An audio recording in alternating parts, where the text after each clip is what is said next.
કે 10 દિવસે જે પેમેન્ટ કરવામાં આવશે એની અંદર જો એને રોજે રોજ પૈસા મળે એવી વ્યવસ્થા થાય. આમ તો એ થઈ શકે એવી નથી, પણ જો એવી વ્યવસ્થા બેંકના માધ્યમથી જો સપોર્ટ કરે ને અમને જો રોજે રોજનો ડેટા આપે, એક જણ એક ખેડૂતનું આને 100 રૂપિયાનું આશરે દૂધ જમા થયું અને એ ડેટા અમારી બેંકમાં જો આવી જાય તો એક ખેડૂતને આપણે 60 રૂપિયાની ક્રેડિટ એક દિવસે આપી, જેથી એ 60 રૂપિયા એનું રોજે રોજનું જે જરૂરિયાત છે પપ્પુભાઈ એને મળી જાય.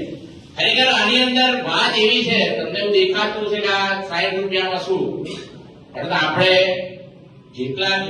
જેટલા પશુપાલકો છે એમાંના 80% લોકો આની ઉપર રોજે રોજનો ખર્ચ કરે છે. એની સામે તમે જોયું છે કે કોઈ એવી મંડળી બાકી છે જ્યાં આગળ કોઈ ડોક્ટર એ રાખતો નથી, એની જો દોડનો પ્લાન્ટ પણ નથી અને એ તમારું દૂધ પ્રોક્યોર છે.